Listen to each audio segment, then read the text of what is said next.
Hi everyone, welcome back. നമ്മൾ കഴിഞ്ഞ ക്ലാസ്സിൽ ഡെറ്റേഴ്സ് സിസ്റ്റത്തിലെ ബ്രാഞ്ച് അക്കൗണ്ടിങ്ങിലെ ഡെറ്റേഴ്സ് സിസ്റ്റത്തിലെ ഇൻവോയ്സ് പ്രൈസ് മെത്തേഡിന്റെ ഒരു ക്വസ്റ്റ്യൻ ചെയ്തിട്ടുണ്ടായിരുന്നു. ഇനി നമ്മൾ ചെയ്യാൻ പോകുന്നത് ഇൻവോയ്സ് പ്രൈസ് മെത്തേഡിൽ തന്നെ മറ്റൊരു ക്വസ്റ്റ്യൻ ആണ്. സെയിം പാറ്റേൺ തന്നെ, വലിയ മാറ്റമൊന്നുമില്ല. നമുക്ക് നോക്കാം. A1 Limited, Bhopal has a branch at Madras to which the goods are sent at cost plus 25%. Cost plus 25% ആണ് എന്തെയ്യുന്നത്, അയക്കുന്നത്.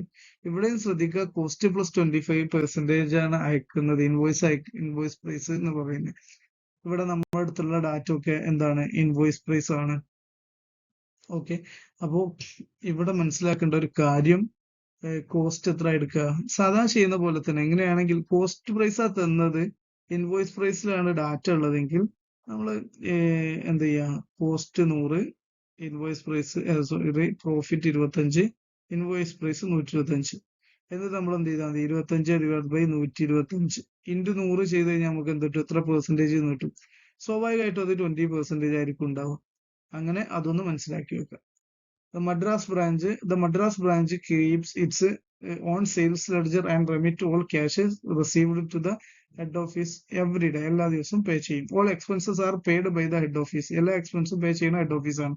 The transaction for Madras branch during the year ആണ് തന്നിട്ടുള്ളത്. നമ്മോട് എന്നിട്ട് എന്ത് ചെയ്യാൻ പറഞ്ഞിട്ടുണ്ട്, പ്രിപ്പയർ ചെയ്യാൻ പറഞ്ഞിട്ടുണ്ട് ബ്രാഞ്ച് അക്കൗണ്ട്. ഓപ്പണിംഗ് സ്റ്റോക്ക് ഉണ്ട്, ഡെറ്റേഴ്സ് ഉണ്ട്, പെറ്റി ക്യാഷ് ഉണ്ട്. ക്ലോസിംഗ് സ്റ്റോക്ക് നോക്കുമ്പോഴും ക്ലോസിംഗ് ബാലൻസും ഈ ഓപ്പണിങ്ങിലുള്ള എല്ലാ ബാലൻസും ക്ലോസിംഗിലും ഉണ്ടോ എന്നും കൂടെ ഒന്ന് ഉറപ്പുവരുത്തുക. ഇല്ലെങ്കിൽ നമുക്ക് മെമ്മറാണ്ടം അക്കൗണ്ട് പോലത്തെ ഒക്കെ പ്രിപ്പയർ ചെയ്യേണ്ടി വരും. ഇവിടെ എല്ലാം ഉണ്ട്. ഓക്കെ, ഒന്ന് മനസ്സിലാക്കി വെച്ചാൽ. ക്യാഷ് സെയിൽസ് ഉണ്ട്, ക്രെഡിറ്റ് സെയിൽസ് ഉണ്ട്, ഗുഡ്സ് സെൻഡ് ടു ബ്രാഞ്ച് ഉണ്ട്, കളക്ഷൻ ഫ്രം ലെഡ്ജർ. ഈ കളക്ഷൻ ഫ്രം ലെഡ്ജർ ആണ് ഡെറ്റേഴ്സിന്റെ അടുത്ത് നിന്നുള്ള കളക്ഷൻ. ഓക്കെ, ഡെറ്റേഴ്സിന്റെ അടുത്ത് നിന്നുള്ള കളക്ഷൻ ആണ് കളക്ഷൻ ഫ്രം ലെഡ്ജർ എന്ന് ഈ ക്വസ്റ്റ്യനിൽ കൊടുത്തിട്ടുള്ളത്. ഗുഡ്സ് റിട്ടേൺ ടു HO വരുന്നുണ്ട്, ബാഡ് ഡെറ്റ്സ് വരുന്നുണ്ട്, അലവൻസ് വരുന്നുണ്ട്. റിട്ടേൺ ഇൻവാർഡ്സ് ഉണ്ട്, ചെക്ക് സെൻഡ് ടു ബ്രാഞ്ച്, അതായത് എക്സ്പെൻസസിന് വേണ്ടിയിട്ട് ചെക്ക് സെൻഡ് ചെയ്തതാണ്. ഈ 3 ഡീറ്റെയിൽ തന്നിട്ടുണ്ട്. പിന്നെ ക്ലോസിംഗ് ബാലൻസുകൾ തന്നിട്ടുണ്ട്. പിന്നെ ഇൻക്ലൂഡിങ് ഈ ക്ലോസിംഗ് ബാലൻസിന്റെ 125 ഒരു 25 രൂപ എന്താണ്, മിസ്ലേനിയസ് ഇൻകം റിസീവ് ചെയ്തതാണ്. ഈ മിസ്ലേനിയസ് ഇൻകം റിസീവ് ചെയ്തത് ഹെഡ് ഓഫീസിനല്ലല്ലോ, ബ്രാഞ്ചിനല്ലേ കിട്ടിയത്. ബ്രാഞ്ച് എക്സ്പെൻസസ് പേ ചെയ്ത സമയത്ത് കഴിഞ്ഞ ക്വസ്റ്റ്യനിൽ നമ്മൾ ചെയ്തിരുന്നു, ഒന്നും ചെയ്തിട്ടില്ല. അതേപോലെ തന്നെ ഇവിടെ നമ്മൾ എന്ത് ചെയ്യേണ്ടതില്ല, അത്തരം കാര്യങ്ങൾ ചെയ്യേണ്ട. ഓട്ടോമാറ്റിക്കലി അതിന്റെ എഫക്ട് എന്ത് ചെയ്യും, ക്രെഡിറ്റ് സൈഡിൽ വന്നോളൂ. കാരണം ഓപ്പണിംഗ് പെറ്റിഗേഷന്റെ ബാലൻസ് ഇവിടെ തന്നിട്ടുണ്ട്. യെസ്, ഓക്കെ അല്ലേ. പിന്നെ പുതിയതായിട്ട് ക്യാഷ് കൊടുത്തൊന്നും പറഞ്ഞിട്ടില്ല. അപ്പൊ 100 ഉള്ളത് 125 ആയി. ക്ലോസിംഗ് ബാലൻസ് 125 ഇടുമ്പോൾ ആ ഇൻകം ഓട്ടോമാറ്റിക്കലി വന്ന പോലെയാണ് ഉണ്ടാവും. അത് മനസ്സിലാക്കി വെക്കും. നമുക്ക് ഈ ഒരു ക്വസ്റ്റ്യനിലുള്ള ഡാറ്റകളൊക്കെ മനസ്സിലാക്കി നമ്മൾ പ്രോബ്ലം ചെയ്യാൻ പോവാണ്. ഫസ്റ്റ് നമ്മൾ ഓപ്പണിംഗ് ബാലൻസ് എന്ത് ചെയ്യാണ് കൊടുക്കുകയാണ്. സ്റ്റോക്കിന്റെ ഡീറ്റെയിൽ 11,000 രൂപ ഉണ്ട്. 11,000 രൂപയിൽ എന്തിനു വേണം, 20% എന്താണടാ, സ്റ്റോക്ക് റിസർവ് ആണ്. അപ്പൊ ആ സ്റ്റോക്ക് റിസർവ് നമ്മൾ ഒഴിവാക്കുക. 25/125 എന്ന് പറഞ്ഞാൽ 20% ആണ്, 2,200. ഇനി ഡെറ്റേഴ്സിന്റെ ഓപ്പണിംഗ് ബാലൻസ് കൊടുത്തു, അതുപോലെ തന്നെ ക്യാഷിന്റെ ഓപ്പണിംഗ് ബാലൻസ് കൊടുത്തു.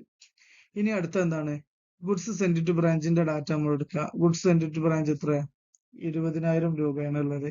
ഓക്കെ, അതുപോലെ തന്നെ ഗുഡ്സ് സെൻഡ് ടു ബ്രാഞ്ചിന്റെ എന്ത് ചെയ്യുക, ഡയറക്റ്റ് അതിന്റെ ലോഡിംഗ് എമൗണ്ട് നമ്മൾ റിമൂവ് ചെയ്യാണ്.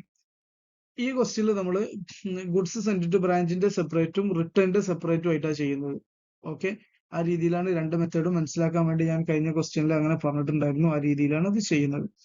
ഓക്കെ, അപ്പോ ഇനി ബാങ്കിലൂടെ നടത്തിയിട്ടുള്ള പേയ്മെന്റിന്റെ ഡീറ്റെയിൽ, ബാങ്കിൽ നിന്നുള്ള കളക്ഷൻ, അതായത് ഹെഡ് ഓഫീസിലേക്ക് കൊടുത്തിട്ടുള്ള എമൗണ്ട് ആണ്. ക്യാഷ് സെയിലും കൊടുത്തിട്ടുണ്ട്, പിന്നെ കളക്ഷൻ ഫ്രം ഡെറ്റേഴ്സും. ഇത് രണ്ടും ക്വസ്റ്റ്യനിൽ തന്നതാണ്. ഡാറ്റ നമ്മൾ എടുത്തു. ക്രെഡിറ്റ് സെയിൽ എടുക്കരുത്, അത് ഞാൻ എല്ലായ്പ്പോഴും പറയുന്നതാണ്. ക്രെഡിറ്റ് സെയിൽ അല്ല എടുക്കേണ്ടത്, അതിൽ നിന്ന് എന്താണോ കളക്ട് ചെയ്തത് അതേ എടുക്കാൻ പാടുള്ളൂ. ഓക്കെ, ഇനി ഗുഡ്സ് സെൻഡ് ടു ബ്രാഞ്ച്, ഇതെന്താണ്, റിട്ടേൺ ആണ്, 300 രൂപയുടെ റിട്ടേൺ. ഈ 300 രൂപയുടെ റിട്ടേണിന് നമ്മൾ എന്ത് ചെയ്യണം, ലോഡിംഗ് എമൗണ്ട് ഒഴിവാക്കണം. അപ്പൊ 300 × 25/125 ചെയ്ത് കഴിഞ്ഞാൽ നമുക്ക് 60 രൂപ കിട്ടും.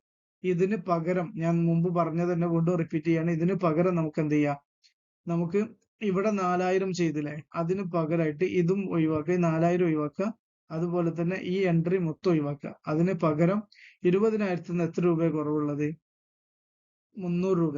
അപ്പൊ 19,700 ഇൻറ്റു 25/125 ചെയ്ത് കഴിഞ്ഞാൽ നമുക്ക് 3,940 എന്നുള്ള ഒരു ബാലൻസ് കിട്ടും.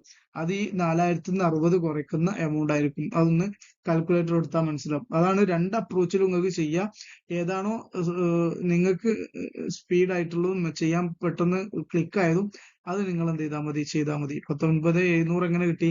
300 റിട്ടേൺ കുറച്ചതാണ്. 19,700 ഇൻറ്റു 25/125 ചെയ്ത 3,940 കിട്ടും. അതാണ് ഈ 4,060 കുറച്ചത്.